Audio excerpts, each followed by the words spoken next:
بسم اللہ الرحمن الرحیم۔ لاکھوں کروڑوں درود ہوں خاتم الانبیاء محمد مصطفیٰ صلی اللہ تعالیٰ علیہ وآلہ وسلم کی ذات، آپ کی آل اور آپ کے اصحاب پر۔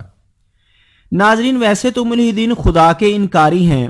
لیکن حقیقت یہ ہے کہ ہر دور میں ملحدین کے خدا بھی مختلف ہوئے ہیں۔ موجودہ دور کے دیسی ملحد حارث سلطان ہی کو لے لیجئے، جس کا خدا رچرڈ ڈاکنز ہے اور اس کی مقدس کتاب دی گاڈ ڈیلوژن ہے،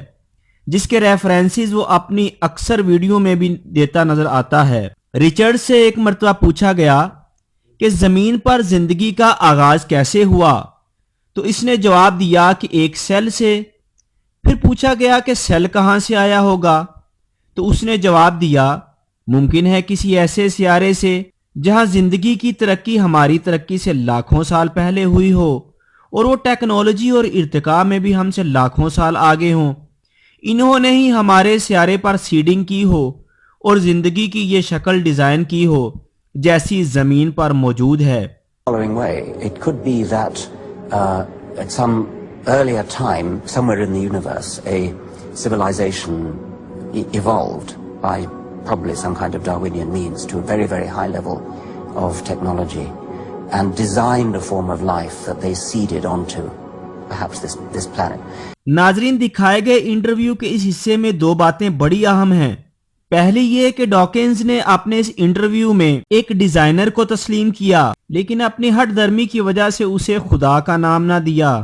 اور یہی بات اس کے پیروکار دیسی ملحد حارث سلطان میں بھی پائی جاتی ہے، جو بیچارہ گوریوں کے چکر میں اور گے لوگوں کی صحبت میں اتنا گھرا ہوا ہے کہ خدا کا انکار کرنا اب اس بیچارے کی مجبوری بن چکا ہے۔ دوسری بات یہ کہ کیا زمین کے علاوہ کسی سیارے پر زندگی کا وجود ممکن ہے؟ فیکٹ یہ ہے کہ زندگی کے علاوہ کسی بھی سیارے پر زندگی کا وجود نہ ہے اور نہ کبھی رہا۔ اگر وجود ہے جس بیس پر ملحدین خدا کا انکار کرتے ہیں اور اپنے مذہب کی عمارت قائم کرتے ہیں، اور دلیل نہ ہونے پر بونگی مارتے ہوئے کہتے ہیں کہ پروبیبلٹی وائز ہو سکتی ہے، اور ساتھ تسلیم بھی کرتے ہیں کہ ہمارے پاس ایویڈنس نہیں ہے۔ ایلینز ہو سکتے ہیں، ہم امیجن کر سکتے ہیں، یونیورس اتنی بڑی ہے، کیسے نہیں ہو سکتے ہیں، لیکن اس کا ابھی تک ہمارے پاس ایویڈنس نہیں ہے۔ تو زمین کے علاوہ کسی اور سیارے پر زندگی کا وجود دعویٰ بغیر دلیل ہے، اور ان کی خیالی ایوولوشن کی عمارت زمیں بوس کرنے کے لیے کافی ہے۔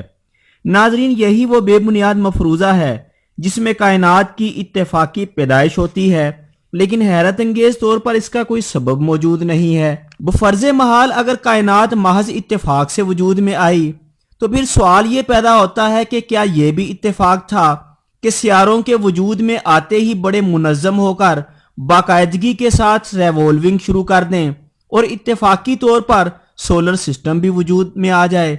کیا یہ بھی اتفاق تھا کہ اس کرۂ زمین پر ایسی عجیب و غریب تبدیلیاں ہوئیں جن کی وجہ سے یہاں زندگی کا قیام ممکن ہوا، اور ایک مائکروسکوپک جرم سے لے کر ڈائنوسورز اور انسان جیسی مخلوقات وجود میں آ گئیں؟ کیا یہ بھی اتفاق تھا کہ وہ تمام چیزیں بھی پیدا ہو گئیں جو جانداروں کی زندگی اور انسانی تمدن کے لیے درکار تھیں؟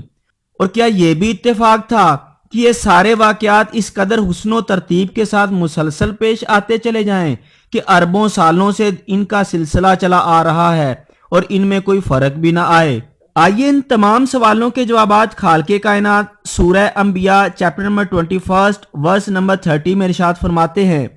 اولم یر الذین کفروا ان السماوات والارض کانتا رتقا ففتقناہما،